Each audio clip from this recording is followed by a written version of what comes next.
Nadia Carter walked into the bar for nothing more than a quiet drink. To Ray Maddox, she looked like just another black woman alone at the counter, an easy mark for a cheap laugh. He swaggered up with his crew behind him, every step daring her silence. Then came the slap, loud, crude, echoing through the bar as his crew roared with laughter. But what Ray couldn't see was the truth behind her calm eyes. 20 years of Delta Force training, missions buried in classified files, a lifetime of precision and restraint. He thought she'd bow her head and take it. He was wrong. And in one sudden move, Nadia Carter was about to remind everyone in that room what happens when arrogance lays hands on a soldier. Before we go any further, comment where in the world you are watching from, and make sure to subscribe, because tomorrow's story is one you don't want to miss. The late afternoon sun cast long shadows through the grimy windows of Bulldog's den. The bar's worn wooden door creaked open as Nadia Carter stepped inside, her eyes adjusting to the dim interior. Country music twanged from an old jukebox in the corner, competing with the click of pool balls and scattered conversations. The familiar smell of stale beer and cigarette smoke filled her nostrils. Nadia moved with quiet confidence, her footsteps barely audible on the scuffed floorboards. Her muscled arms, toned from years of military service, showed beneath her white tank top. A small scar on her right shoulder, a reminder of a mission in Kandahar, caught the light. She chose a seat at the far end of the bar, away from the cluster of regulars nursing their beers. The wooden bar stool creaked as she settled in, her posture relaxed but alert. Old habits died hard.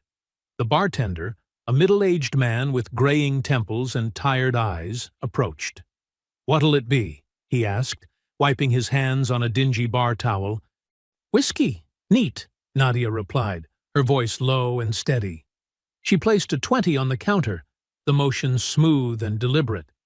The bartender nodded, reaching for a bottle on the shelf behind him. Nadia's gaze swept the room, taking in every detail without seeming to look. 3 bikers played pool in the corner, their leather vests displaying patches she recognized from her intelligence briefings years ago. 2 couples occupied booths along the wall, keeping to themselves. A lone man dozed at the other end of the bar, his head nodding toward his half-empty glass. The whiskey arrived, amber liquid catching the weak light from the dusty overhead fixtures. Nadia wrapped her fingers around the glass, letting out a slow breath.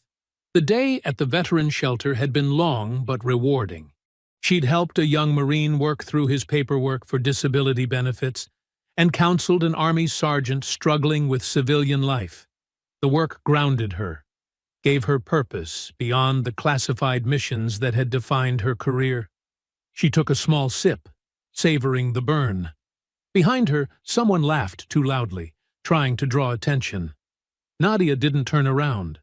Instead, she watched the bartender's reflection in the mirror behind the bottles, noting how his shoulders tensed. The front door banged open, letting in a blast of hot air and the rumble of motorcycle engines. Heavy boots thudded on the wooden floor, accompanied by the jingle of chains and the creak of leather. The atmosphere in the bar shifted immediately. Conversations died. Pool cues stopped mid-stroke, and several patrons suddenly became very interested in their drinks. In the mirror's reflection, Nadia watched 5 men enter. Their leather cuts marked them as members of the Iron Dogs MC, the local motorcycle club that controlled most of the illegal activity in 3 counties.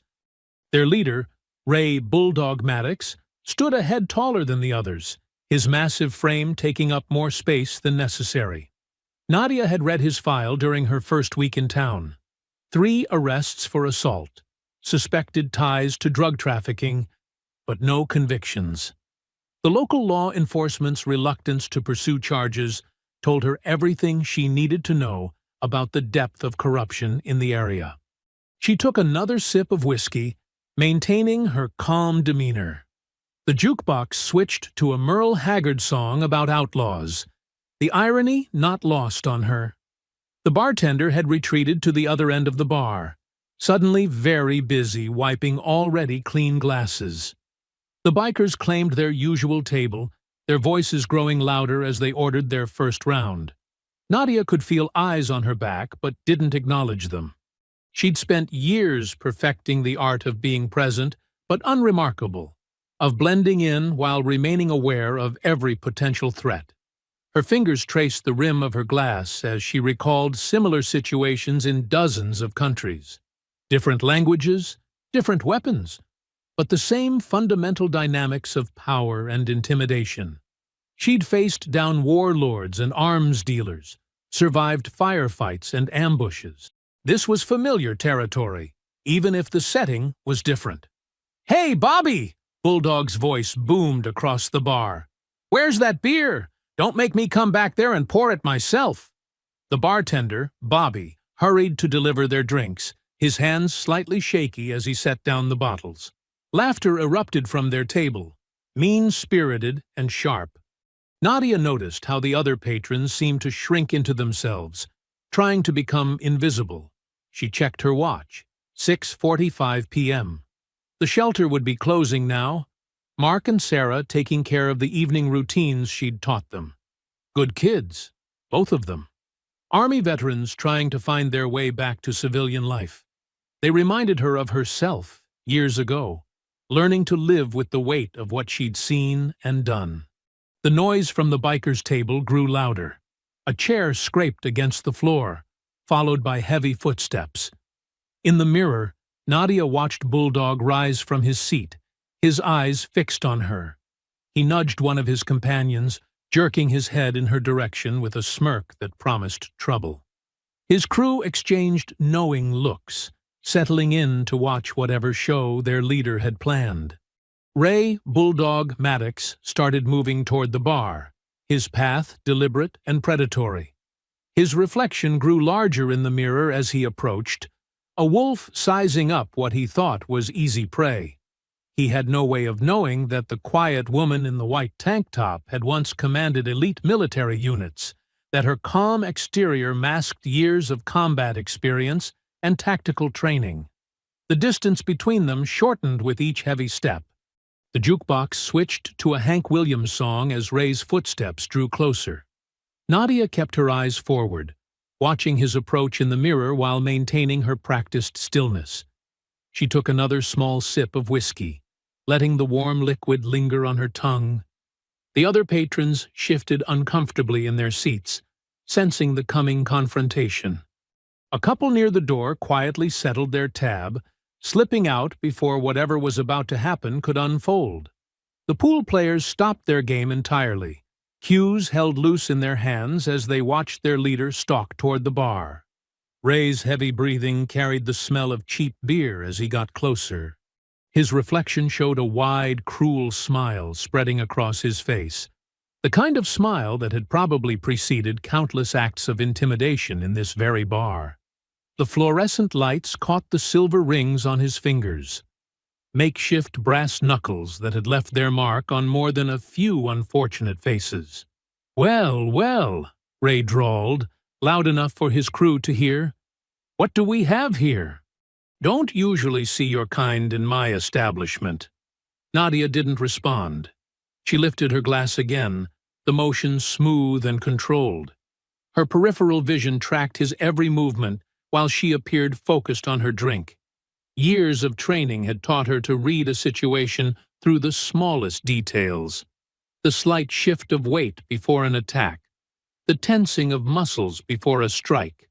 Behind Ray, his crew had arranged themselves in a loose semicircle, ready for whatever entertainment their leader had planned. They elbowed each other, snickering and whispering. The bartender had retreated to the far end of the bar, suddenly very interested in organizing bottles that didn't need organizing. "Hey, I'm talking to you," Ray said, moving closer. His massive frame now blocked most of the light from the overhead fixtures, casting a shadow across the bar. "Ain't you got any manners?" Nadia set her glass down carefully, perfectly centered on the coaster. Her fingers remained loosely curled around it, ready but relaxed. She'd been in this position before, not in bars, but in compounds and safe houses across the world, waiting for the right moment while maintaining absolute control. Ray leaned against the bar, intentionally crowding her space. "Come on, sugar. Don't be like that. We're all friends here." He looked back at his crew, who laughed on cue. The sound echoed off the walls, harsh and artificial. The air in the bar grew thicker, charged with tension. Even the jukebox seemed to be playing softer, as if the machine itself was trying to avoid drawing attention. Nadia remained still, her breathing steady and controlled. She could smell the leather of Ray's vest, the mixture of cigarettes and motor oil that clung to him. "Maybe she's shy," one of Ray's crew called out. "Why don't you help her loosen up, boss?" Ray's grin widened, revealing tobacco-stained teeth. "Yeah, maybe that's it. Just needs a little encouragement to be friendly." He shifted his weight, and Nadia tracked the movement in her mind, calculating angles and distances without seeming to move. Her muscles remained relaxed, but ready, like a coiled spring waiting to be released. She'd spent years perfecting this state of contained readiness. The next few seconds seemed to unfold in slow motion. Ray's arm drew back, his rings catching the light. His crew leaned forward, anticipating the moment. The remaining patrons held their breath, some looking away, others unable to tear their eyes from the scene. The slap landed hard against Nadia's right buttock, the sound sharp and loud in the quiet bar. Ray's laughter boomed out, joined by hoots and hollers from his crew. He turned toward them, arms spread wide in a gesture of triumph, clearly expecting to see his victim shrink in humiliation. Instead, Nadia moved. Years of close-quarters combat training took over. Her body responded with the fluid precision of countless drills and real-world applications. In one smooth motion, she pivoted on the bar stool, her right hand shooting out to capture Ray's wrist before he could fully withdraw it. Her grip found the pressure points between the tendons, her fingers applying precise force learned in special operations training. The movement was almost gentle at first, right up until it wasn't. She twisted his wrist at an angle that sent shooting pain up his arm, using his own body weight and momentum against him. Ray's eyes widened in shock as his knees buckled. His bulk worked against him now, gravity pulling his large frame down as Nadia maintained the perfect pressure on his trapped wrist. He tried to resist, but each attempt at movement only increased the pain. The bar fell completely silent. The jukebox had hit a gap between songs, leaving nothing but the sound of Ray's surprised grunt as his knees hit the wooden floor. His crew stood frozen, their smirks replaced by open-mouthed shock at the sight of their leader, brought low by this seemingly harmless woman. Nadia leaned down, her movement controlled and precise.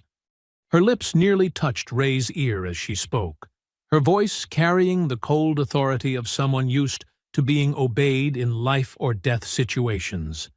"Touch me again," she whispered, maintaining the exact pressure needed to keep him immobile. "And you won't be using that hand." The threat hung in the air, made more powerful by its quiet delivery. Every person in the bar stood transfixed, witnessing something they'd never seen before. Their fearsome leader, the notorious bulldog, brought to his knees by a woman half his size. The silence in the bar held for a moment longer, as Nadia released her grip on Ray's wrist with the same controlled precision she'd used to capture it. He stumbled backward, his boots scraping against the wooden floor as he fought to regain his balance. His face flushed a deep red that spread down his neck and disappeared into his leather vest.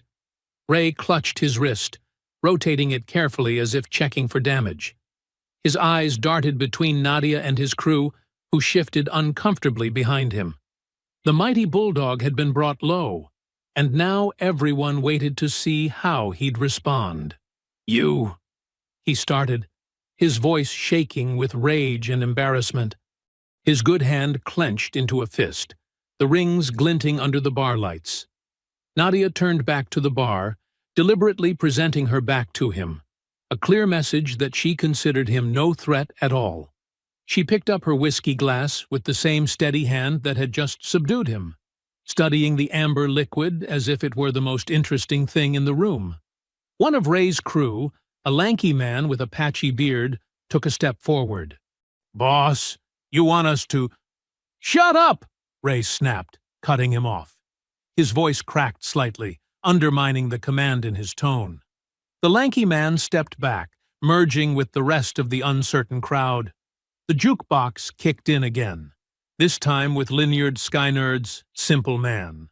The familiar chords seemed to break some of the tension, reminding everyone that they were still in a bar on an ordinary night. A few patrons returned to their drinks, though their eyes kept darting back to the scene unfolding before them. Nadia lifted her glass to her lips, taking a slow, deliberate sip. The whiskey caught the light, golden and smooth. She savored it properly, letting the warmth spread through her chest. Her posture remained relaxed but alert, her body ready to respond to any foolish attempts at retaliation. Behind her, Ray's breathing was still heavy and irregular. She could hear him shifting his weight, probably trying to decide between his anger and his newfound wariness. His crew murmured among themselves, their usual bravado replaced by uncertain whispers. The bartender had edged closer again, perhaps sensing that the immediate danger had passed. He busied himself wiping down the already clean counter, carefully avoiding eye contact with anyone involved in the confrontation. Nadia set her empty glass down with a soft clink. She reached into her pocket and pulled out a crisp $20 bill, placing it precisely next to the glass. The movement was smooth and unhurried, as if she were simply finishing a pleasant evening out. Ray found his voice again. "You think you can just—" "Your tab's covered, too," Nadia interrupted, adding another 20 without looking at him. Her voice carried easily through the bar, calm and clear. A few people at nearby tables couldn't suppress their snickers. That broke something in Ray. His face contorted with rage, the veins in his neck standing out. "You uppity—" "Don't!" Nadia cut him off again, finally turning to face him. Her eyes met his, and something in that steady gaze made him take a small step back. "You really don't want to finish that sentence." The bar caught its collective breath. Ray's crew looked between their leader and this woman, who seemed entirely unafraid of him, clearly unsure how to handle this unprecedented situation. The usual script of intimidation and violence had been completely derailed. Nadia stood up from her bar stool, her movements measured and controlled.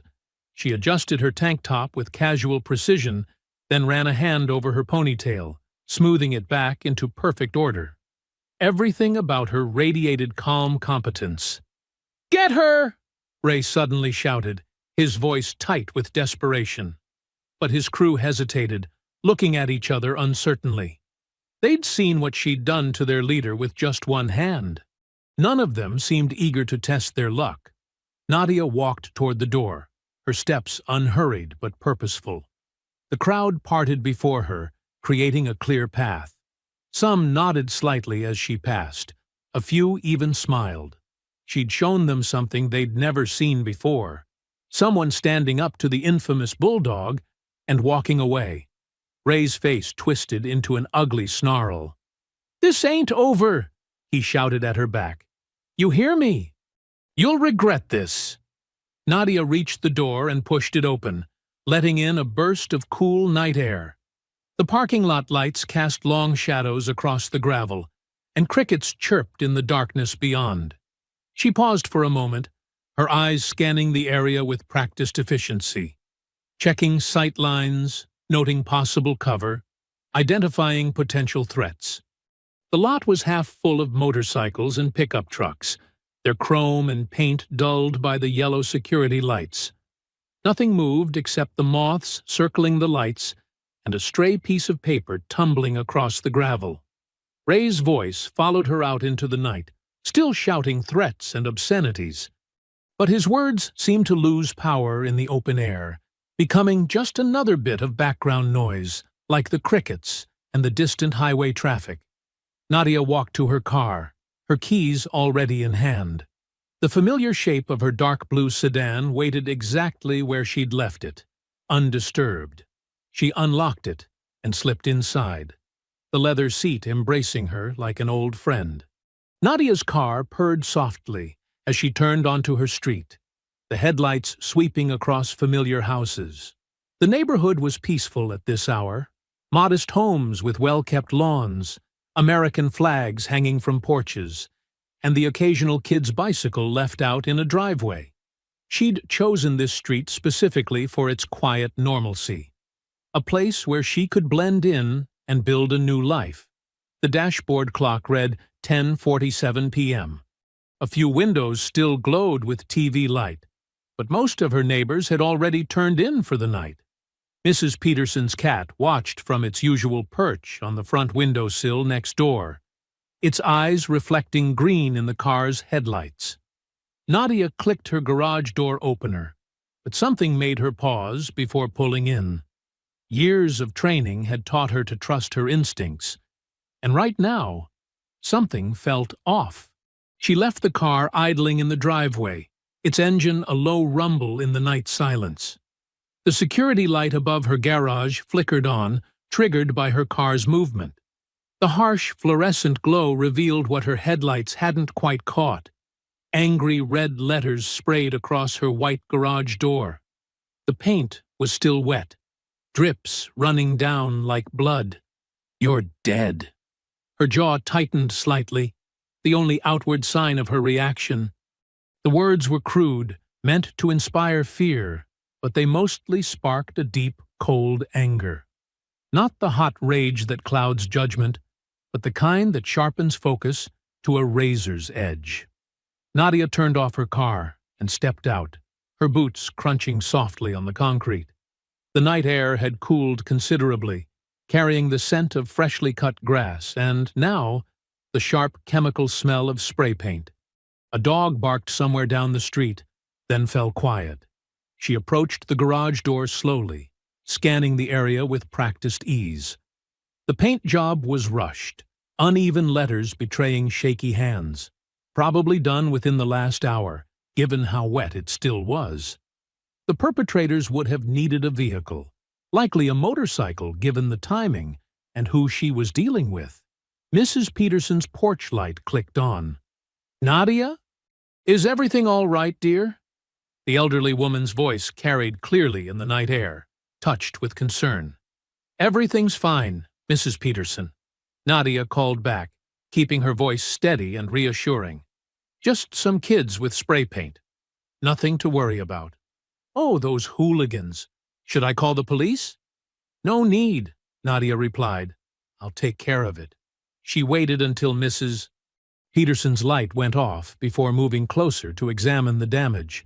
The paint was cheap stuff, probably from a hardware store. She reached out and ran her fingers across the still tacky surface, feeling the rough texture of the garage door beneath. Red paint stained her fingertips, the same color as the emergency chem lights she used to carry in combat zones. The sound of a motorcycle engine growled in the distance, then faded away. Nadia's muscles tensed automatically, but she forced herself to remain casual. No need to let the neighbors see anything unusual. She'd learned long ago that appearing ordinary was its own kind of armor. Walking to her front door, Nadia noted the small details that would tell her if anyone had tried to break in. The position of the welcome mat, the barely visible thread she always placed across the door frame, the slight marks she left on the handle. Everything was exactly as she'd left it. Inside, she moved through her evening routine with deliberate precision. Check the back door. Locked. Windows. Secure. Phone. Charged. She drew the curtains, adjusted the thermostat, and filled a glass with water from the tap. Normal actions that helped maintain the illusion of normalcy, even as her mind catalogued defensive positions and escape routes. The kitchen was spotless, just as she always kept it. The counters gleamed under the soft overhead light, dishes dried and put away, everything in its proper place. Control what you can control. It was one of the first lessons she'd learned in Delta Force.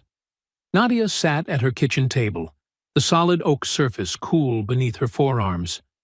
The house was quiet, except for the low hum of the refrigerator and the occasional tick from the heating system. She reached down and opened the bottom drawer, pushing aside cooking utensils to reveal a small wooden box hidden at the back. The box was hand-carved maple, a gift from her late husband. The wood had darkened with age, smooth from years of handling. She lifted it carefully onto the table, her fingers finding the familiar notch that opened the lid. Inside, nestled in dark blue velvet, lay her Delta Force medals. The gold and silver surfaces caught the kitchen light, each one representing missions she could never talk about. Lives saved and lost in places that didn't officially exist. She rarely looked at them anymore. They belonged to a different life, a different person. But tonight, as her fingers traced the edges of a silver star, Nadia felt the weight of her past pressing against her present. The medals weren't just decorations. They were reminders of what she was capable of when pushed.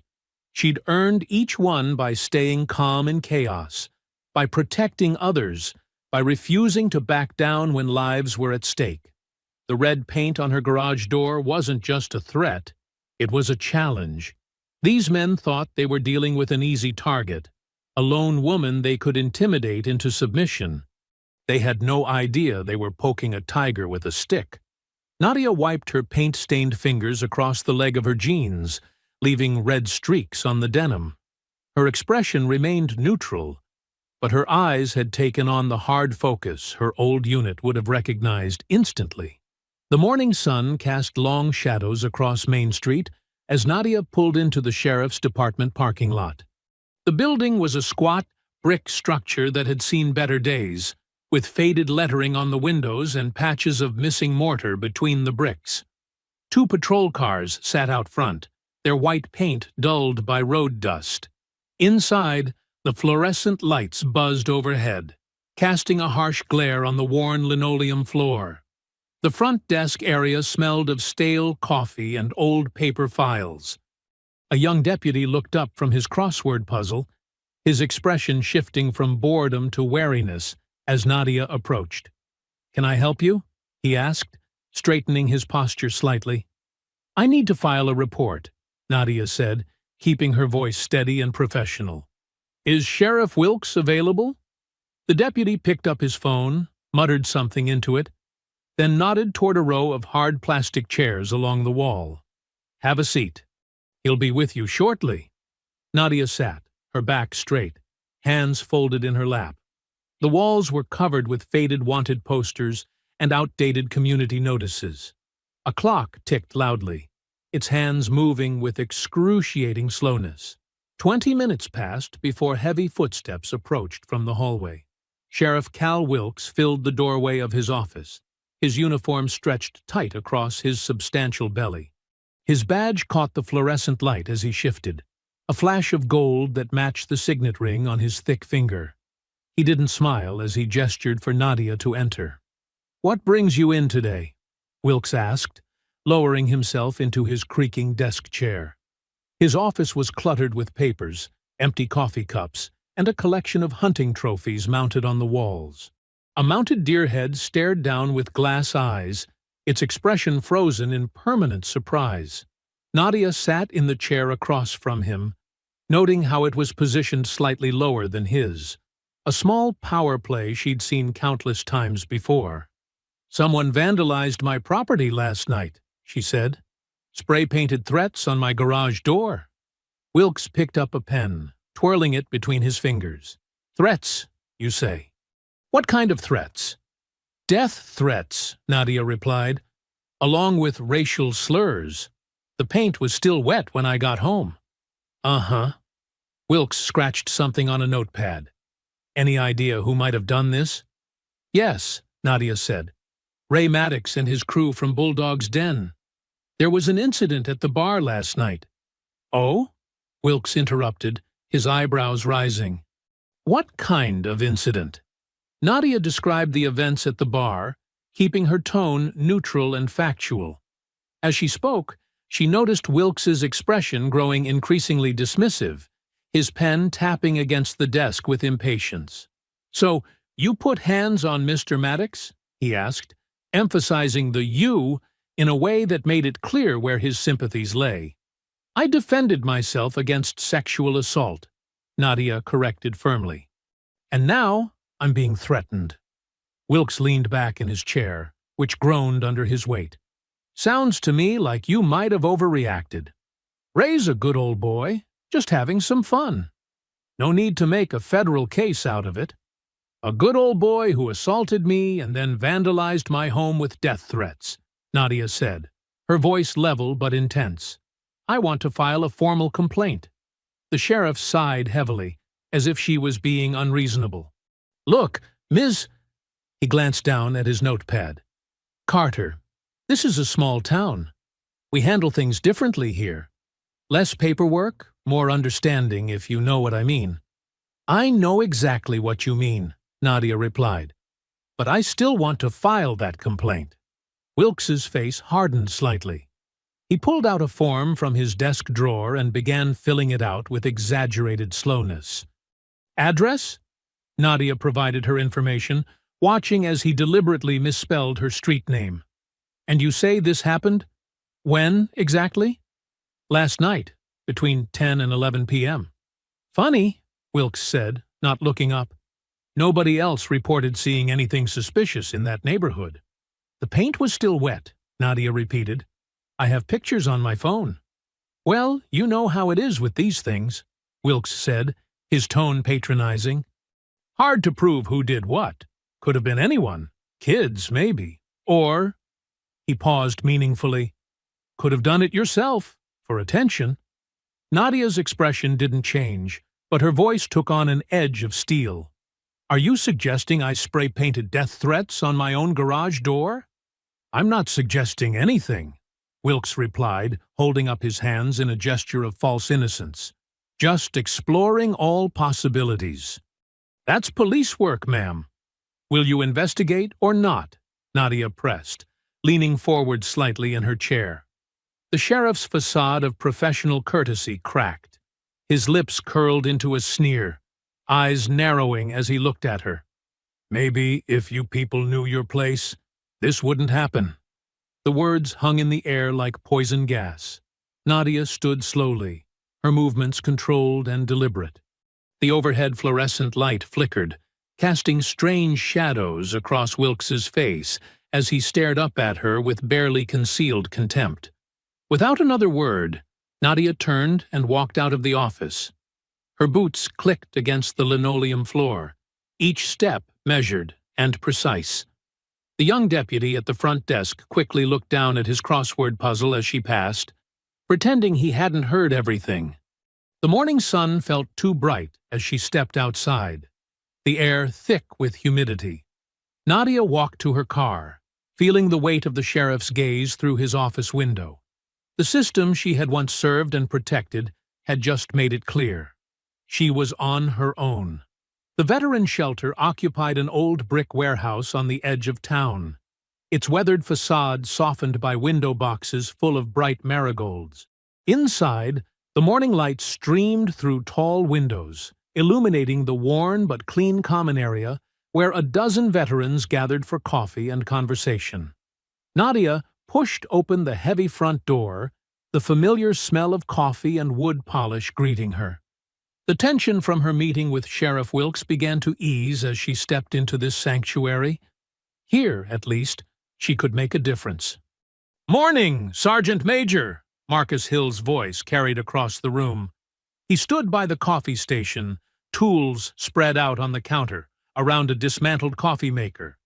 His dark hair was slightly messy, and his t-shirt already had a grease stain despite the early hour. "Just Nadia here, Marcus," she reminded him with a small smile.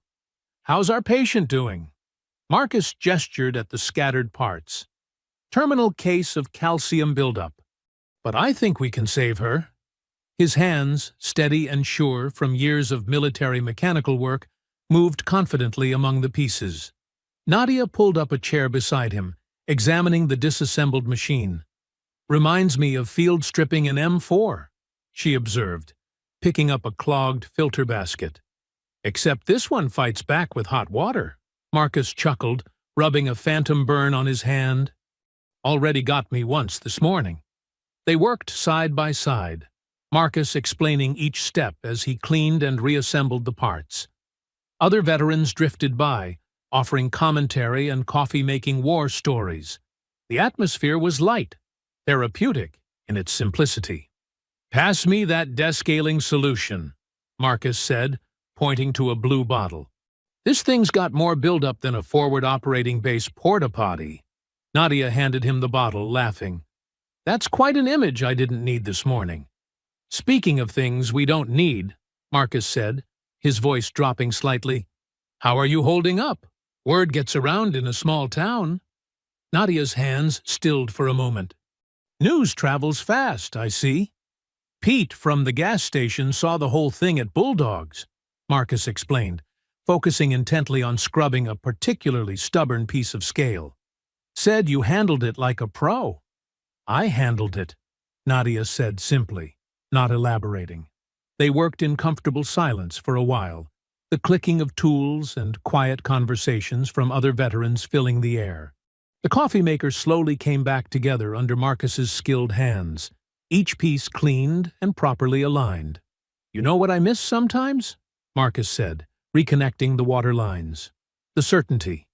In the army, you knew who had your back. Out here?"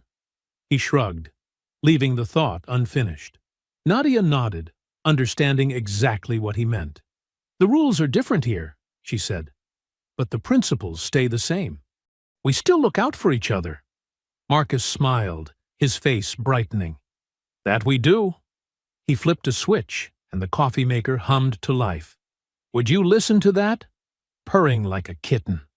A small cheer went up from the veterans waiting nearby. Marcus filled a cup and handed it to Nadia with a flourish. "First test subject?" She took a sip and nodded approvingly. "Definitely better than the motor oil we were drinking before." The morning continued peacefully. Nadia moved through the shelter, checking in with veterans, helping with paperwork, and offering quiet words of encouragement where needed. This was why she'd chosen this place after leaving the service, the chance to help others find their footing again. Around mid-morning, Marcus approached her again. His earlier cheerfulness had dimmed, replaced by a worried frown. "Hey, Nadia, can we talk for a minute?" She followed him to a quiet corner of the shelter, noting the tension in his shoulders. "What's on your mind?" Marcus glanced around before speaking, his voice low.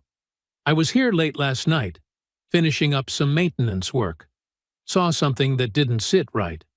Nadia waited patiently as Marcus gathered his thoughts. "There were bikers," he continued. "3 of them, on Harleys. They circled the block 4 times, real slow-like, kept looking at the shelter. I recognized one of them from Bulldog's crew." The morning's warmth seemed to fade as Nadia processed this information. Her expression hardened, though her voice remained calm. "What time was this?" "Around 11. I was locking up when I first noticed them." Marcus shifted uncomfortably. "They weren't just passing through, Nadia. They were watching, studying the place." Nadia's mind quickly catalogued the shelter's vulnerabilities. Old locks, no security cameras, multiple ground-floor windows. Too many ways in, not enough ways out. "Did they see you?" she asked. Marcus shook his head. "I stayed in the shadows. Old habits, you know." "Good instincts," Nadia said. She looked around the shelter, at the veterans going about their morning routines. Some were still struggling with civilian life, others finally finding their feet. All of them vulnerable. "I didn't want to worry you," Marcus said quietly. "But after what happened at the bar, I figured you should know." Nadia placed a hand on his shoulder, giving it a gentle squeeze. "You did the right thing, Marcus." "Thank you." They stood in silence for a moment, watching the morning light play across the shelter's worn wooden floors. The coffee maker hummed in the background, a reminder of their earlier moment of peace. Marcus cleared his throat. What do you think they want? Nadia's expression remained controlled, but her eyes had taken on a familiar tactical focus. Ray wasn't just targeting her anymore. He was expanding his threats to include the people and places she cared about. The shelter, the veterans, her mission. The evening sun cast long shadows across the shelter's parking lot as Nadia and Marcus worked through their closing routine. She checked the locks on the supply closet while he emptied the coffee grounds and wiped down the counter. The familiar tasks had taken on a different weight after their morning conversation about the circling bikers. "You don't have to stay late," Nadia said, watching Marcus meticulously clean the coffee maker he'd fixed earlier. "I always do a thorough job," he replied, not looking up. "Besides, 2 sets of eyes are better than 1. The shelter felt different at night. The warm community space of daylight hours became a maze of shadows and blind corners. Every window was a potential entry point. Every dark corner a possible hiding spot.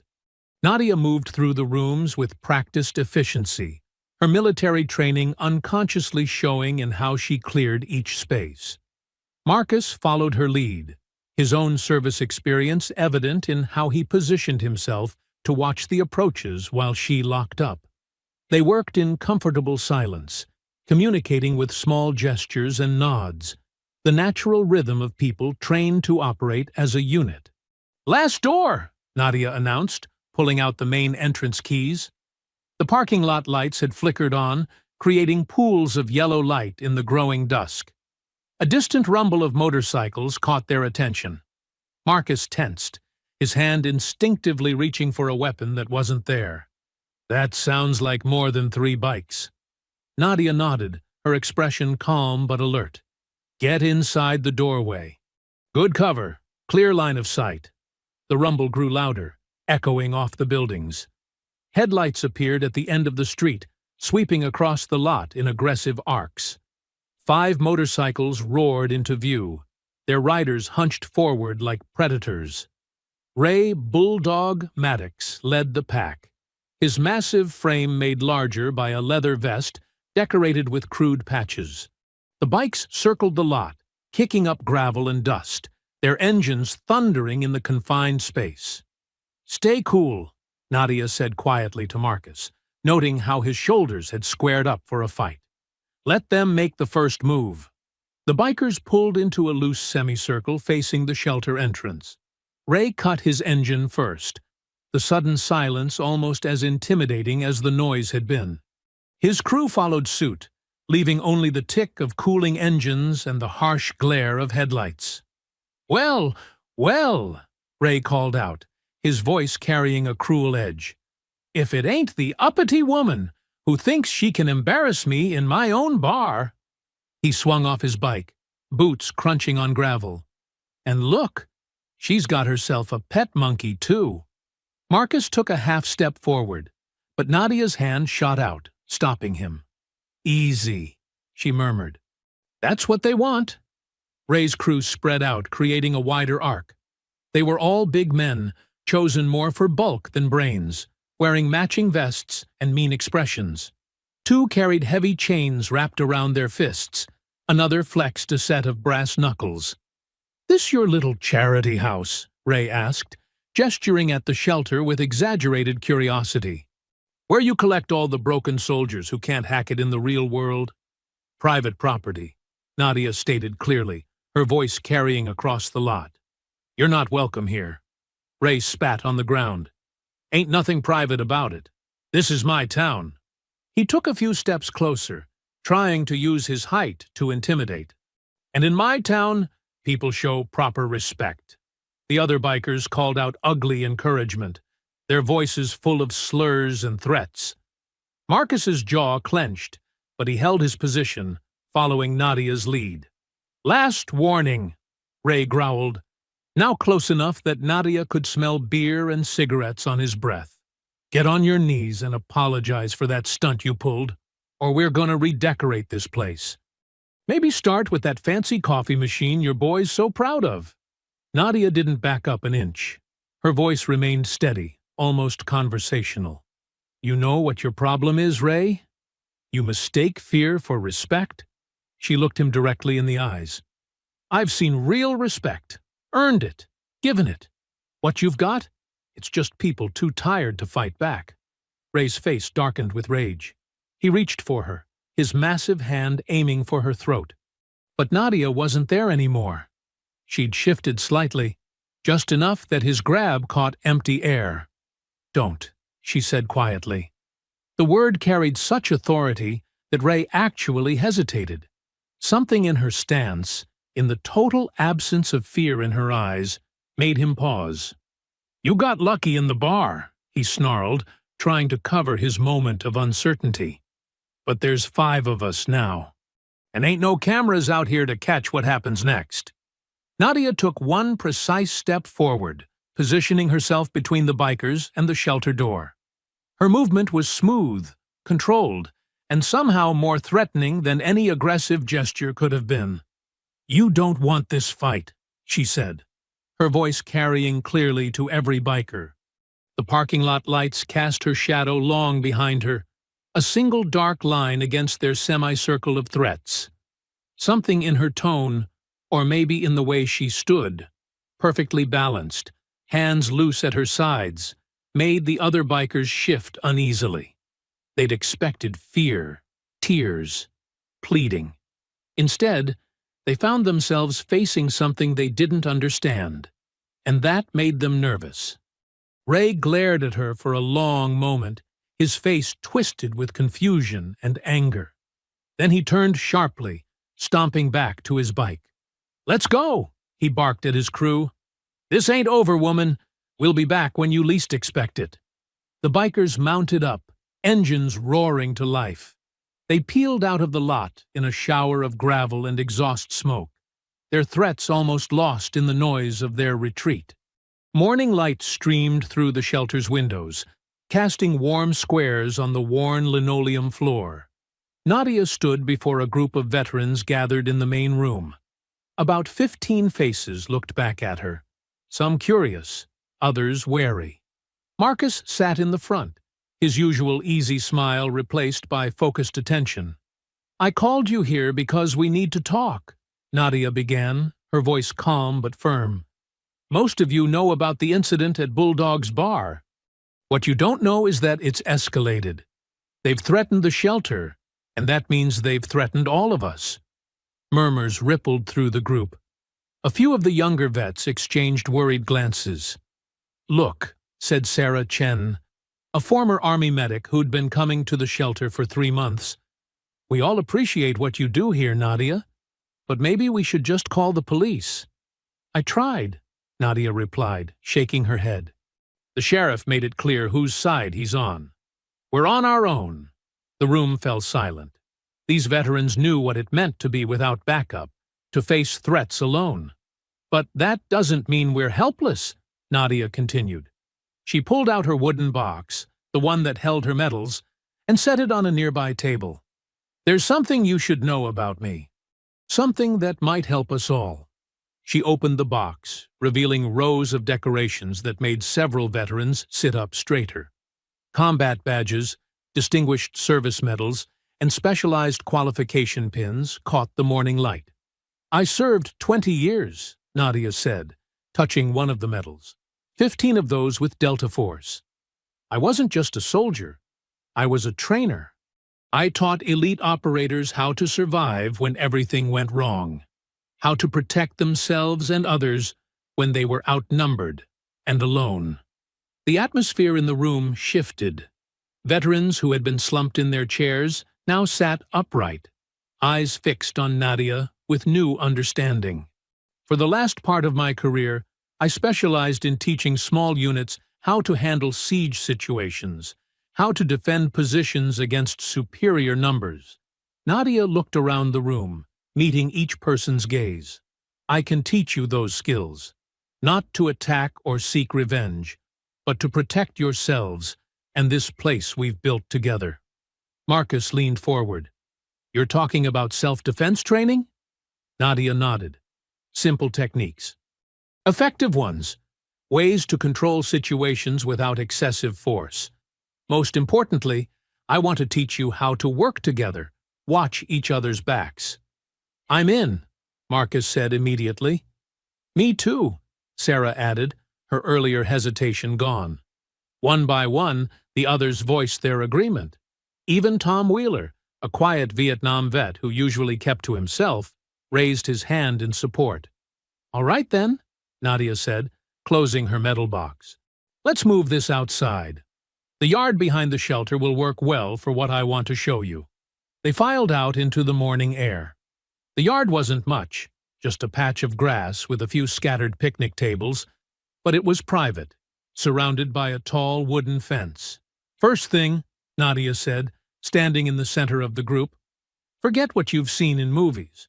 Real self-defense isn't about fancy moves or dramatic fights. It's about awareness, positioning, and simple techniques that work under stress." She demonstrated a basic stance. Feet shoulder-width apart, knees slightly bent. This is your foundation. Balance is everything. If someone grabs you, your first instinct might be to pull away. Instead, I want you to drop your weight and turn into them. Nadia called Marcus forward to help demonstrate. He played the aggressor, reaching for her arm. In one smooth motion, she shifted, turned, and used his own momentum to guide him off balance. "See? No strength needed. Just proper position and timing." She helped Marcus up. "Now pair up. We'll practice this slowly." The veterans formed pairs, somewhat awkwardly at first. Sarah worked with Jenny Torres, a former helicopter mechanic. Tom Wheeler partnered with Mike Collins, who'd served in Desert Storm. "Gentle movements," Nadia called out, moving between the pairs. "Focus on feeling the balance points. Don't muscle through it." At first, their movements were stiff, uncertain. But as they practiced, something began to change. Bodies remembered old training. Muscle memory kicked in. Laughter started to break out as partners took turns working through the techniques. "That's it, Sarah. Good pivot," Nadia encouraged. "Tom, try dropping your weight a little more. There you go." The morning sun climbed higher as they worked. Nadia showed them more techniques, how to break free from common holds, how to create space when cornered, how to fall safely if taken down. "Remember," she said, demonstrating a simple wrist release, "the goal isn't to fight. It's to create an opportunity to get away or call for help. No heroes, no unnecessary risks." Jenny, who had been quiet most of the morning, suddenly executed a perfect escape move, causing Sarah to stumble backward. Both women broke into surprised laughter. "I didn't think I could do that," Jenny exclaimed, looking at her hands with new appreciation. "You all can do more than you think," Nadia replied. "That's what today is about. Remembering your strength, your training, your ability to protect yourselves and each other." The yard filled with the sounds of movement and encouragement. Veterans who had arrived looking tense and worried now moved with growing confidence. They called out tips to each other, celebrated small victories, worked through difficulties together. Tom Wheeler, who had barely spoken all morning, managed to break free from a hold that had been giving him trouble. His usual distant expression cracked into a small but genuine smile. "Looking good, everyone," Nadia called out, watching Marcus help Mike perfect his stance. "This is just the beginning. We'll keep practicing, keep improving." The morning sun now bathed the yard in full light, glinting off determined faces and proud smiles. These weren't broken soldiers anymore. They were a community coming together, finding strength in unity and purpose in protecting what they'd built. Nadia sat in her parked car 2 blocks from Bulldog's den, the engine off and lights dark. The clock on her dashboard read 11:42 p.m. She'd noticed a pattern over the past few days. Every Tuesday night, Ray's crew gathered at the bar before heading out in a convoy around midnight. Tonight, she was ready. She wore dark clothes and comfortable boots, her hair tucked under a black cap. A small backpack held her camera with a telephoto lens. Equipment she hadn't touched since her surveillance days. Right on schedule, motorcycles roared to life in the bar's parking lot. Nadia counted 8 bikes, with Ray's distinctive chrome-covered Harley leading the pack. They pulled onto the main road, heading east. Nadia waited until they were half a block ahead before starting her car. She kept her lights off until the last possible moment, maintaining a careful distance. The skills came back naturally, counting the seconds between turns, watching for tail lights, staying just far enough back to avoid detection. The bikers wound through the sleeping town, eventually turning onto Industrial Drive. Old warehouses lined both sides of the street, most dark and silent at this hour. Ray's crew pulled up to a gray building with faded numbers, 1849. Nadia drove past slowly, noting the layout. She circled the block and parked behind an abandoned factory 2 buildings down. Moving silently, she retrieved her backpack and made her way through the shadows. A rusty fire escape on the adjacent building caught her eye. She tested the bottom rung. Solid enough. With practiced movements, she climbed, her boots making no sound on the metal steps. The roof offered a perfect vantage point overlooking the warehouse's loading dock. Below, Ray directed his men as they opened the warehouse doors. A box truck backed in, its engine humming quietly. Nadia set up her camera, adjusting the focus in the dim light. Through the lens, she watched Ray shake hands with the truck driver. The loading dock's security light illuminated their faces clearly. 2 bikers rolled up the truck's back door, revealing stacks of boxes.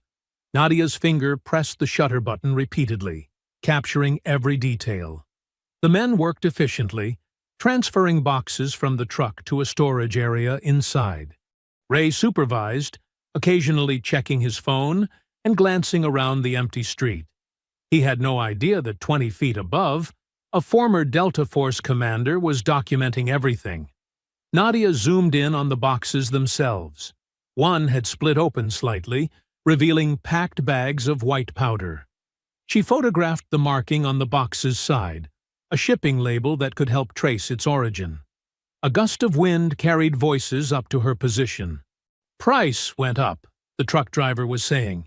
"Suppliers getting nervous about heat from the feds." "Tell him to calm down," Ray replied. "Sheriff's in our pocket. Nobody's looking too close at anything around here." Nadia's camera clicked steadily. Ray counted out cash, handing it to the driver. The exchange was clear in her viewfinder. Faces, money, drugs, all documented with military precision. The operation took about 40 minutes. Nadia photographed the truck's license plate as it pulled away. She caught clear shots of each biker's face as they loaded their saddlebags with smaller packages from the boxes. Ray did a final check of the warehouse before closing up. Nadia captured him putting a key in his pocket and entering a code in the security panel. Her trained eye caught the number sequence: 5 to 2, 8, 1 to 9. The bikers mounted up and rode off into the night. Nadia waited 10 minutes, making sure they were gone before descending the fire escape. Her movements were as silent going down as they had been going up. Back in her car, she checked the camera's display. The photos were clear, damning. She had Ray and his entire operation documented. Faces, location, product, money changing hands. Everything needed to bring them down. The drive home took her through empty streets. Nadia remained alert, checking her mirrors for any signs of being followed. But the night was quiet, the bikers long gone to whatever holes they crawled into after their business was done. She pulled into her garage, closing the door before turning on any lights. Inside, she connected the camera to her printer. While the photos processed, she opened a small safe hidden behind a false panel in her closet. The images emerged one by one. Ray counting money, boxes of drugs being unloaded, clear faces of every participant, the truck's license plate, the shipping label, a complete record of the night's criminal enterprise. Nadia examined each photo carefully. her trained eye noting every detail that could be useful. She arranged them in sequence, creating a clear narrative of the operation. These weren't just pictures. They were evidence, captured with the precision of someone who had documented insurgent activities in war zones. The safe sat open, its contents sparse but significant. Her most important papers, a few items from her military service, and now these photos that could bring down Ray's entire organization. She placed the stack of images inside, along with the camera's memory card. As she turned the safe's dial, Nadia thought about timing. The photos were powerful, but using them required careful planning. Move too soon, and Ray might slip away. Wait too long, and he could hurt more people. The evidence needed to be deployed strategically, just like any other weapon in her arsenal. She closed the false panel, ensuring it was perfectly aligned with the surrounding wall. To any observer, the closet would appear ordinary, just clothes and shoes. But hidden behind that panel was enough evidence to shatter Ray's world. The shrill sound of sirens pierced the pre-dawn darkness, yanking Nadia from sleep. Her military instincts kicked in before her eyes fully opened. She was already pulling on boots when her phone buzzed. A text from one of her veterans. "Shelter on fire!" Her heart stopped for a beat. Then she was moving, grabbing her keys and racing to her car. The drive that usually took 10 minutes lasted an eternity, even as she pushed her sedan well above the speed limit. The glow of flames lit up the sky ahead, growing larger with each block. When she turned the final corner, the sight hit her like a physical blow.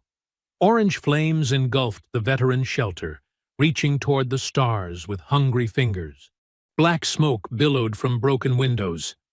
2 fire trucks were already on scene, firefighters dragging hoses into position.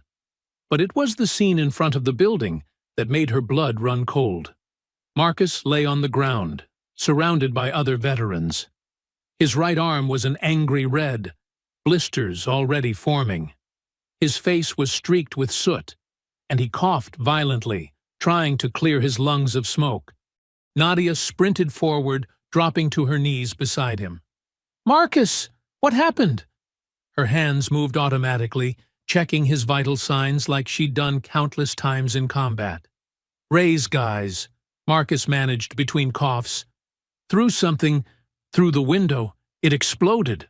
He winced as pain shot through his burned arm. "I was sleeping in the back office. Heard the glass break.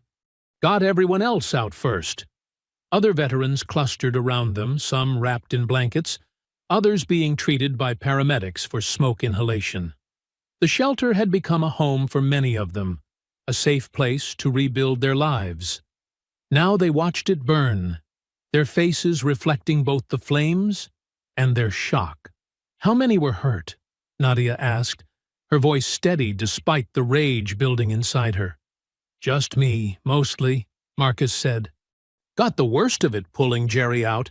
He's got asthma, couldn't breathe in the smoke." He nodded toward an ambulance where Jerry sat with an oxygen mask. The heat from the fire pressed against them like a physical wall. Firefighters shouted commands, their hoses creating great arcs of water that seemed pitifully small against the inferno. The building's roof groaned ominously. Nadia noticed Marcus shivering despite the warmth. Shock was setting in. She pulled off her jacket and draped it over his shoulders, careful to avoid his injured arm. "The paramedics need to look at that burn." "In a minute," Marcus said. His good hand suddenly gripped hers with surprising strength. "They were laughing, Nadia. When they threw it in, I heard them laughing." The muscles in Nadia's jaw clenched. She'd seen that kind of cruelty before, in warlords who thought they were untouchable, who delighted in destroying others' sense of safety. But this wasn't some foreign battlefield. This was home. A crash drew their attention as part of the roof collapsed inward. Sparks shot skyward like a swarm of fireflies. The veterans flinched at the sound, too reminiscent of combat zones they'd left behind. "Everything we built," Marcus said, his voice breaking. "All the work we did, the counseling rooms, the workshop, it's all burning." Nadia watched the flames consume the place she'd poured her heart into for the past 2 years. The kitchen where they shared meals. The common room where veterans found friendship and understanding. The small library filled with books donated by the community. All of it turning to ash because Ray couldn't handle being humiliated by a woman. She thought of the photos in her safe, the evidence she'd gathered. She'd planned to be strategic, to take her time. But Ray had just changed the game. He'd crossed a line that couldn't be uncrossed. Marcus coughed again, his whole body shaking with the effort. A paramedic approached with a medical kit, but Marcus waved her off for a moment. His eyes locked onto Nadia's, filled with pain, but also determination. "Don't let them win," he whispered, squeezing her hand. "We're soldiers. We don't let bullies win." The words hit Nadia like a physical force. She looked up at the burning building, watching years of work and hope disappear into the smoke. But buildings could be rebuilt. What mattered were the lives inside them. Lives Ray had just tried to destroy. Her training kicked in, analyzing the situation with cold clarity. Ray had escalated to attempted murder. He'd attacked not just her, but the vulnerable people she'd sworn to protect. In doing so, he'd given her all the justification she needed to respond with full force. The fire's reflection danced in her eyes as her resolve hardened into something dangerous. This wasn't just about defending herself anymore. This was about protecting her people, her mission, her purpose. Ray had just declared war on everything she held dear, and he was about to learn why that was a terrible mistake. Marcus gripped her hand tighter, reading the shift in her expression. He knew that look. He'd seen it in commanders before major operations. Nadia knelt beside him, sharing a moment of silent understanding with the young veteran who'd risked his life to save others. Chapter 10.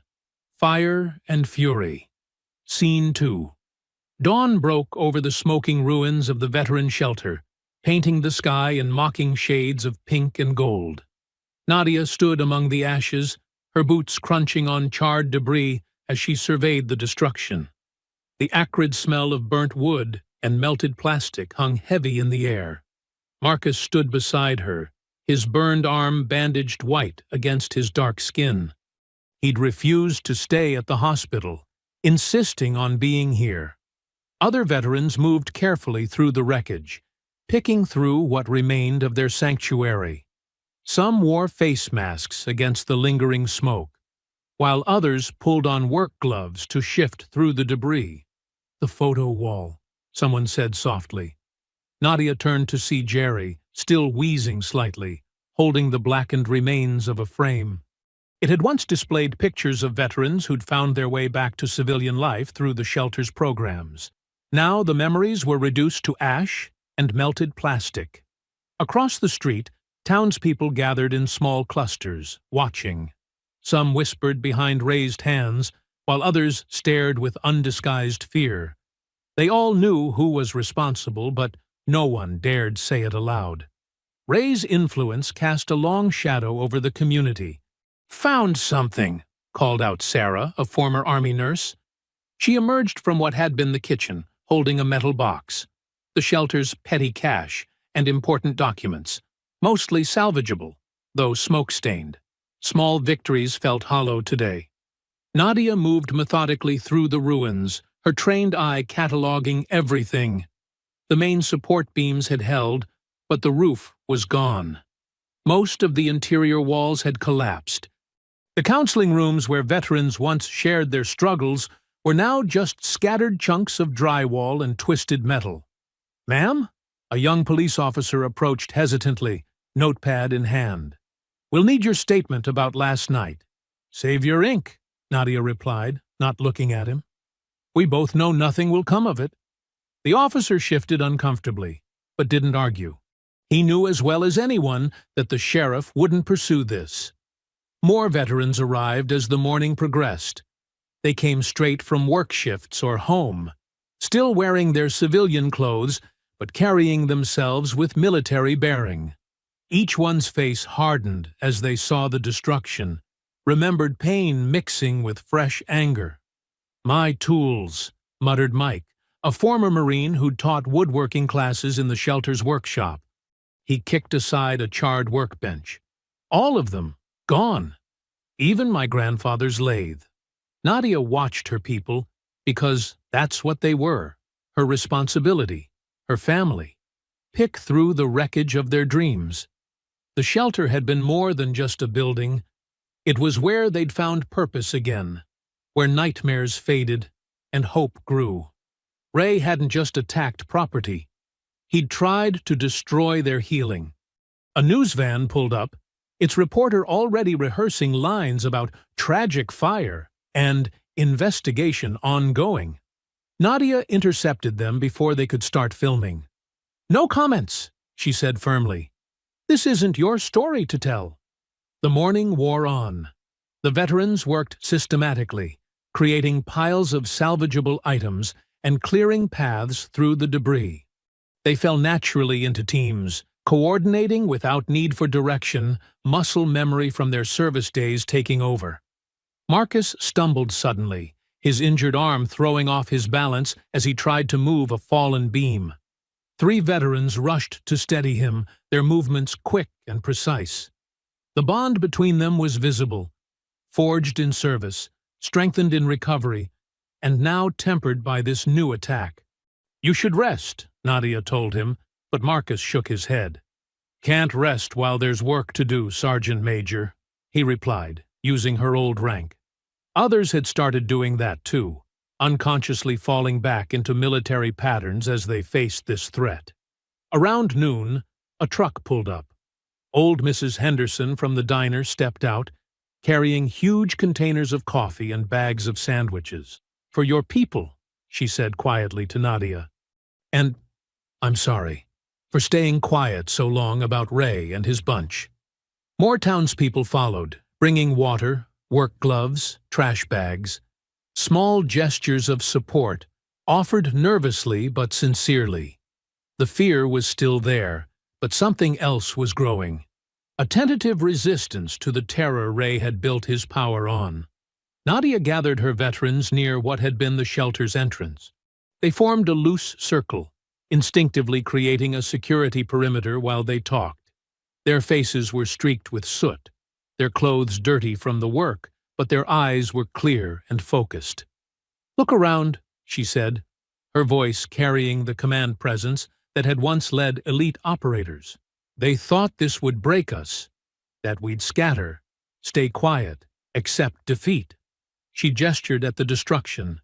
"But they forgot something important." The veterans straightened, sensing the shift in her tone. This wasn't just their counselor speaking now. This was a combat commander laying out a mission. "They forgot that we're trained to fight back, that we understand tactical response, strategic planning, and most importantly," she paused, meeting each person's gaze, "we know how to work as a unit." Marcus stepped forward, his bandaged arm a stark reminder of last night's violence. "What's the plan, Sergeant Major?" Nadia swept her arm toward the ruined shelter, then toward the town beyond where Ray and his gang thought they ruled through fear. The morning's work had shown her something crucial. They weren't just victims seeking healing anymore. They were warriors who'd found their cause again. "We rebuild," she declared, her voice carrying across the ashes. Then her eyes hardened with steel resolve. "But first, we take the fight to them." The afternoon sun slanted through Nadia's dining room windows as she spread surveillance photos and local maps across the oak table. 8 veterans crowded around, their faces intent. The room smelled of coffee and determination. "Ray's compound sits here," Nadia said, tapping a spot on the map. 3 acres, surrounded by chain-link fence. Her finger traced the perimeter. 2 main entrances, plus a back gate they think nobody knows about. Marcus leaned forward, his bandaged arm resting carefully on the table's edge. Security cameras? Basic setup. 4 visible cameras, probably more we can't see. Nadia laid out several grainy photos showing the compound's exterior. But their weak point isn't their surveillance. It's their routine. She placed another photo showing bikers loading boxes into trucks. Every Tuesday and Friday, 4 a.m. Drug shipments go out. Local cops know to stay away. Her voice carried the precise tone she'd used planning missions overseas. That's when they're most vulnerable. Sarah, the former army nurse, studied the photos. Those aren't just drugs. Look at the size of those crates. She pointed to another image. And those girls getting into the van? Human trafficking. Nadia nodded grimly. Exactly. Ray's crew isn't just dealing meth. They're running girls through here, too. Young ones. She pulled out more photos, showing terrified faces through vehicle windows. The room temperature seemed to drop. Veterans who'd seen combat zones recognized the look of human suffering. This wasn't just about revenge anymore. It was about stopping predators. We'll need evidence that sticks, Mike said, the ex-Marine's voice hard. Something the feds can't ignore, even with a dirty sheriff. Already working on that. Nadia revealed a small device. High-resolution camera. Infrared capability. I've been documenting their operations for weeks. She smiled tightly. Old habits die hard. Jerry, still wheezing slightly from smoke inhalation, pointed to the compound's layout. What about guards? 3 regular night shifts. Nadia placed small markers on the map. 2 by the main gate, 1 roaming. They rotate every 2 hours, usually half asleep by dawn. She'd watched them for nights, learning their patterns. They're sloppy, overconfident. Just like their boss, Marcus muttered, touching his burned arm. Nadia pulled out more papers, building plans, guard schedules, vehicle logs. The veterans exchanged impressed looks. She'd been busy while they were focused on healing. We're not going in hot, she emphasized. This isn't a raid. We're gathering evidence and applying pressure. Make them sloppy. Force mistakes. Her finger tapped each position. Team 1 takes surveillance positions here and here. Team 2 documents the shipment loading. Team 3 covers our exit routes. The veterans absorbed the information with professional focus. This was familiar territory. Mission planning, strategic positioning, clear objectives. What about weapons? Someone asked. Defensive only. No firearms. Nadia's tone left no room for debate. We're not soldiers anymore. We're citizens stopping criminals. Everything we do has to be legal and documented. She revealed a stack of small cameras and communication devices. These are our weapons now. Every interaction recorded. Every threat documented. We build a case they can't bury. The veterans nodded, understanding. They'd fought enough wars to know that sometimes the smartest victory comes without firing a shot. Their compound has blind spots here and here. Nadia marked locations on the map. We'll position cameras to cover their loading dock. Every face, every license plate, every crate gets recorded. Marcus studied the timeline she'd drawn. Dawn gives us the best light for photos, plus their guard change confusion. And their cockiness, Mike added. They think they've scared everyone into silence. They won't expect anyone to stand up to them. Nadia laid out small radio earpieces. Communications are crucial. We work as a unit, just like we trained. Any sign of trouble, we pull back. No heroics. The veterans handled the equipment with familiar ease. These tools might be different from their military gear, but the principles were the same. Coordinate, communicate, complete the mission. What about the sheriff? Sarah asked. He'll try to interfere if he catches wind of this. Let him. Nadia's smile was sharp. Every move he makes to protect them is more evidence for the feds. I've got friends in the FBI who are very interested in corrupt local officials. The room hummed with focused energy. These veterans had spent months working through trauma, learning to live with their wounds. Now they had a mission again, not overseas, but right here at home. "Questions?" Nadia asked, surveying the group. Each veteran met her gaze steadily. They'd reviewed the plans, understood their roles, committed to the mission. Just like old times, but with higher stakes.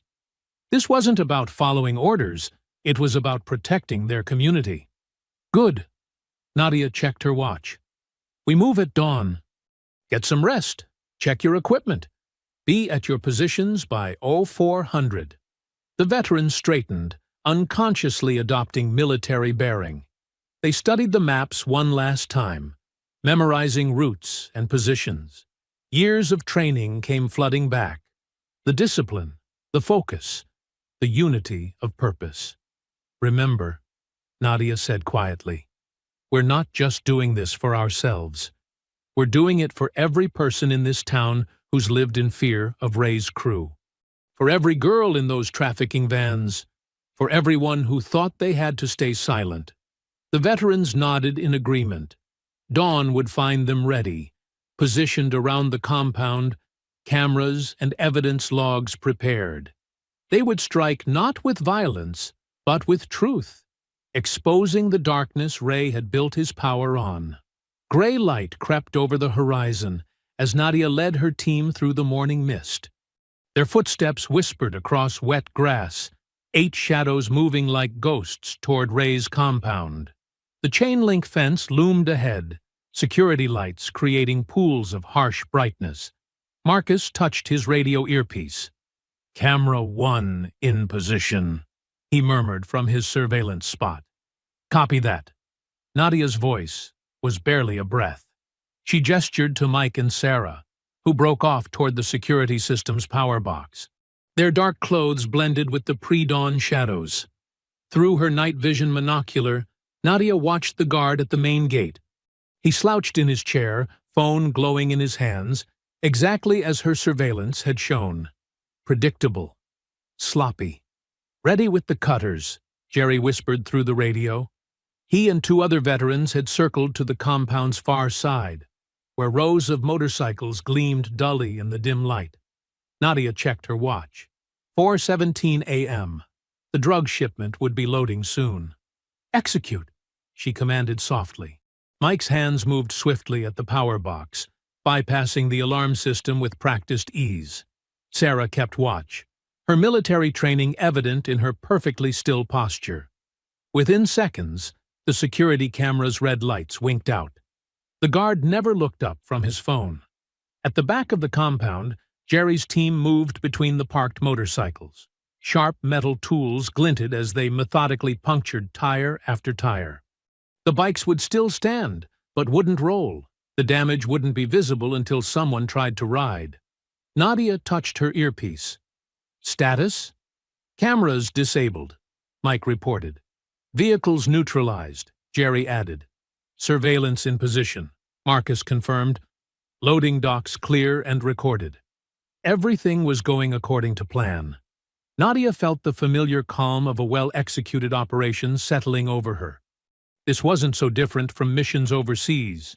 Identify the target, neutralize defenses, gather evidence. The guard's phone chimed with a message. He stood, stretching, and walked toward the compound's back door. Probably a bathroom break. Another pattern Nadia had counted on. "Moving to phase 2, she murmured.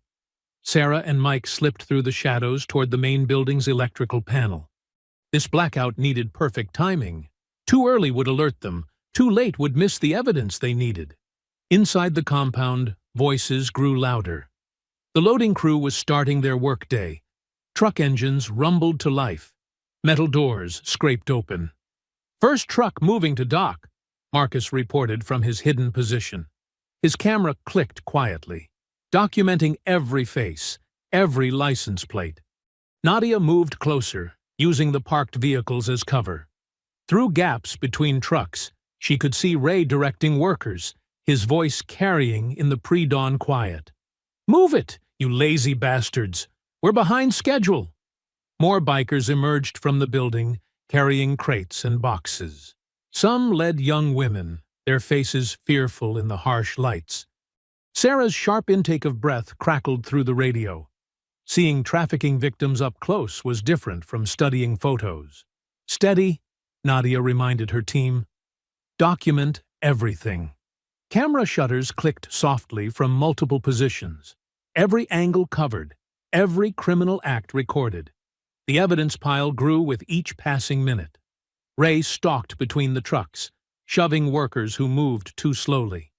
His confident swagger showed no hint of worry about surveillance or interference. Why should he worry? He owned this town. Package loaded, a biker called. Ready to roll. That was their cue. Nadia touched her radio. Cut the power, now! The compound plunged into darkness. Shouts of surprise and anger erupted.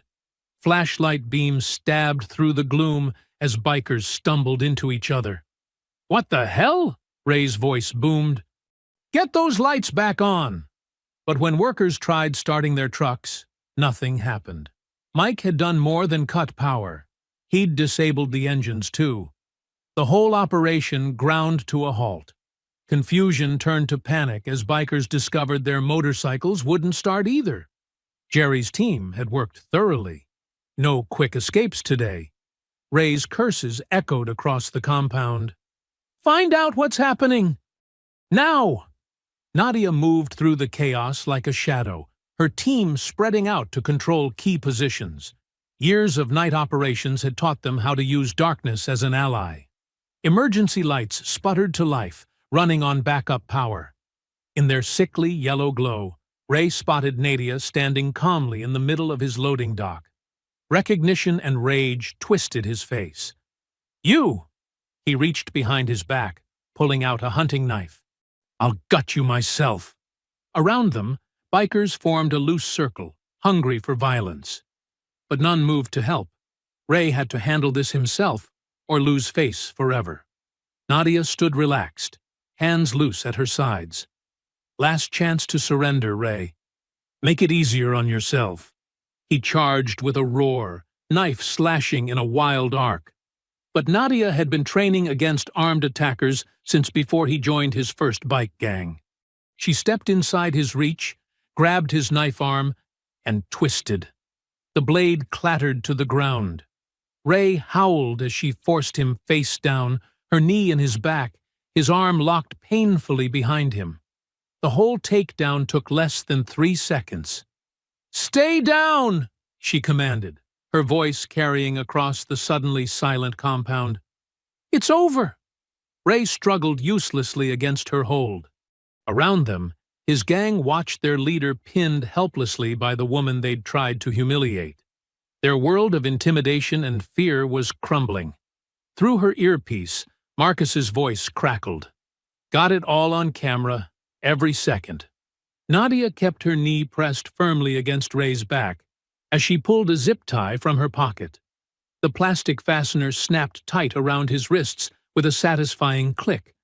Around the compound, her veterans efficiently secured the other gang members, their military training evident in their swift, precise movements. Marcus, she called out, start the upload. From his surveillance position, Marcus began transmitting their evidence to secure servers. Photos and videos of drug shipments, human trafficking, and Ray's assault streamed to waiting federal authorities. Years of the gang's crimes, documented in high resolution.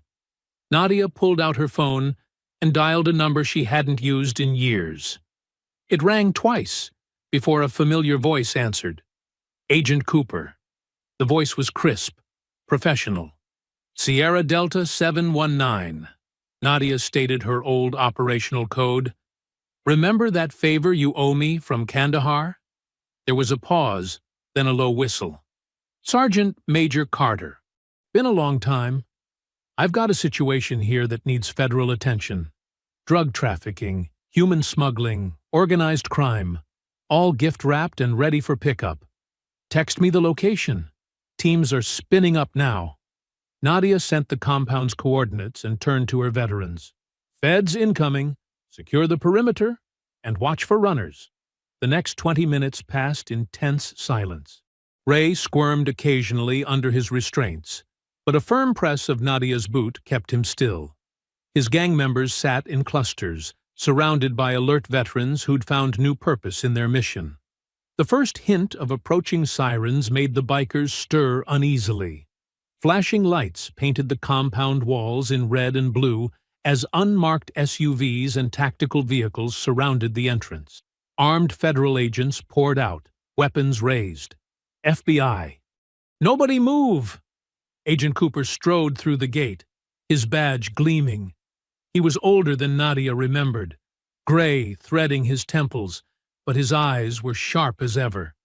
He surveyed the scene, dozens of bikers zip-tied on the ground, scared trafficking victims being gently assisted by Sarah, and stacks of evidence boxes under Jerry's guard. "Impressive work," Cooper nodded to Nadia. "Just like old times." "The evidence is comprehensive," she replied, "including documentation of local law enforcement collaboration." Cooper's eyebrows rose. "The sheriff? Cal Wilkes. He's been running interference for years, taking payoffs, burying complaints, intimidating victims." "Well then," Cooper smiled grimly, "let's pay him a visit." As FBI teams secured the compound and began processing evidence, Cooper dispatched units to the sheriff's office. Nadia watched Ray being hauled to his feet by agents, his face twisted with impotent rage. "This isn't over," Ray snarled at her. Nadia met his glare calmly. "Actually, it is. Your operation is done, your gang is finished, and you'll have plenty of time to think about why you shouldn't have touched me that night." The sky was brightening as more vehicles arrived. DEA agents began cataloging the drug shipments, while FBI human trafficking specialists gently interviewed the rescued women. The compound buzzed with professional activity, the kind of coordinated response Nadia had missed since leaving Delta Force. Marcus approached, tablet in hand. All footage uploaded and backed up. They won't be able to bury this one. A commotion at the gate drew their attention. Sheriff Wilkes was being led in, handcuffs glinting on his wrists. His usual smug expression had vanished, replaced by shocked disbelief as he saw the scale of the federal operation. "You can't do this," Wilkes protested. "I'm the law here." "Not anymore," Cooper replied, showing him the warrant. "We have documented evidence of your corruption going back 5 years. Witness statements, financial records, surveillance footage." Wilkes's face reddened as he spotted Nadia. "You!" he spat. "This is your doing?" "You had a choice," Nadia said quietly. "When I came to report harassment and threats, you could have done your job. Instead, you chose to be part of the problem." Agent Cooper guided the sheriff toward a waiting vehicle. "We'll be reviewing every case you've handled, every complaint you've dismissed. Your kingdom is about to get a thorough cleaning." The veterans gathered near Nadia as they watched the arrests unfold. The morning sun painted the sky pink and gold, a new day dawning literally and figuratively. Mike clapped softly, starting a quiet wave of applause that spread through the group. Sarah wiped tears from her eyes. "I never thought we'd see justice here." "The system works," Nadia replied, "when good people stand up and make it work." Jerry grinned, his old spark returning. "Just like you taught us. Face the threat, plan the response, execute with precision." Marcus touched the burn scars on his arm, still healing from the shelter fire. "They thought they could break us. Instead, we got stronger." They watched as FBI vehicles began departing, carrying Ray, Wilkes, and the other arrested gang members. The trafficking victims were escorted to specialized care transport, finally free from their captors. Evidence teams continued documenting the scene, building an airtight case against the criminal enterprise. Cooper returned to Nadia's group. "The U.S. attorney is already drafting indictments. With this evidence, we're looking at multiple federal charges, lengthy sentences. He paused, studying her team. "You've built quite a unit here." "They built themselves," Nadia corrected. "They just needed to remember who they are." The veterans stood straighter at her words, pride replacing the uncertainty that had haunted them since leaving service. They had faced evil in their own hometown and emerged victorious, not through violence, but through disciplined, coordinated action. A gentle cheer rose from the group, not the loud celebration of battlefield victory, but the quiet satisfaction of justice properly served. They had protected their community, upheld their values, and reminded themselves that their training and teamwork still mattered in civilian life. The autumn sun warmed the fresh paint on the veteran shelter's walls. What had risen from the ashes was far grander than before. A two-story building with modern facilities, counseling rooms, and a fully equipped workshop. The sign above the entrance read, "Carter Veterans Recovery Center," though Nadia had argued against using her name. Marcus stood at the front desk, his burned arm now healing pink beneath the bandages. He greeted a young veteran who'd just arrived, his gentle smile and steady presence immediately putting the newcomer at ease. The burns would leave scars, but he wore them like badges of honor, proof that he'd stood up for what was right. "Got another one interested in the mechanics program," Marcus called to Nadia as she passed through the lobby. She nodded, pride warming her chest. The federal funding hadn't just rebuilt their walls, it had expanded their mission. Now they offered job training, therapy, and community support services. The workshop where Marcus taught basic auto repair was always full. "Good morning, Sergeant Major," called Mrs. Henderson from the kitchen. The elderly woman had started volunteering after the arrests, bringing home-cooked meals 3 times a week. She wasn't the only one. Townsfolk who'd once looked away now showed up daily, offering help, donations, and friendship. "Just Nadia," she corrected gently, accepting a cup of coffee. The morning sun streamed through new windows, catching the steam rising from her cup. Sarah burst through the front door, waving a newspaper. "They're going away for good," she announced, spreading the paper on the counter. The headline declared, "Biker gang leaders sentenced, 20-plus years for drug trafficking, racketeering." The veterans gathered around, reading with satisfaction. Ray Bulldog Maddox's scowling mugshot glared up from the page beside a smaller photo of former Sheriff Wilkes being led into court. Federal prosecutors said it was one of the most comprehensive cases they'd ever seen, Sarah read aloud. Evidence provided by local veterans group proved instrumental in securing convictions. "That's your handiwork," Marcus said to Nadia. "Your planning made it airtight." She shook her head. "We did it together. Every one of you played your part." The center hummed with activity as more veterans arrived for morning programs. In the workshop, Jerry was teaching basic welding to 3 former Marines. The art therapy room echoed with laughter, as Mike's jokes lightened the mood during a PTSD support session. Through the window, Nadia watched townsfolk wave as they passed.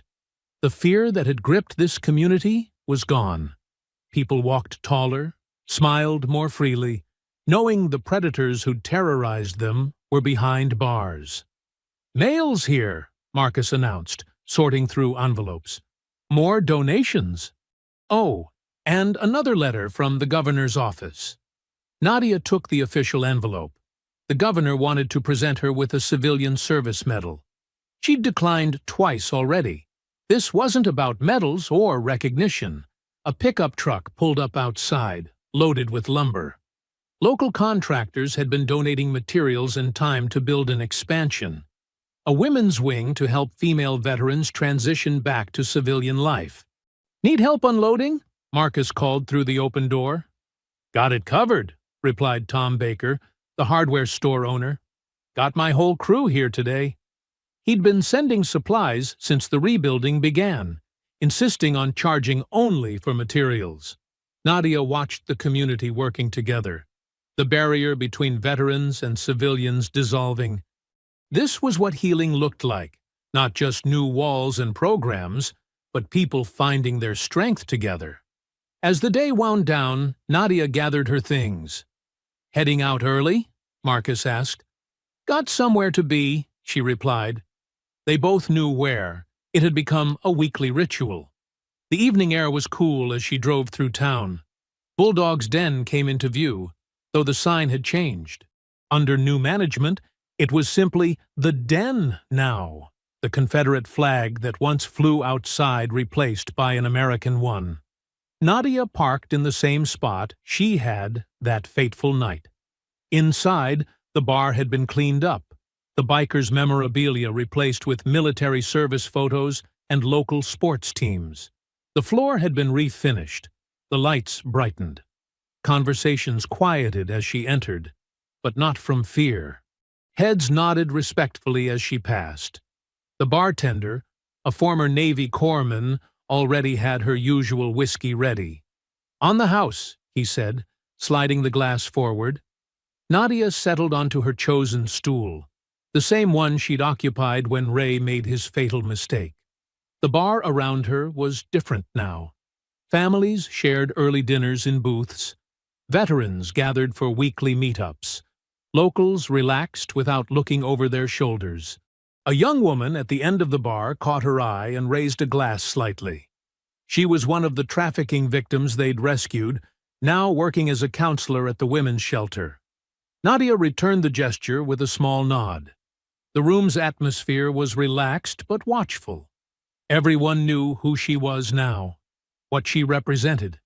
Not just a former Delta Force commander, but someone who'd stood up when standing up was hard. Someone who'd shown them they didn't have to accept corruption and abuse as normal. The whiskey was smooth on her tongue as she took that first sip. Sun slanted through clean windows, dust motes dancing in the golden light. The Den had become what every bar should be, a gathering place for the community, safe and welcoming to all.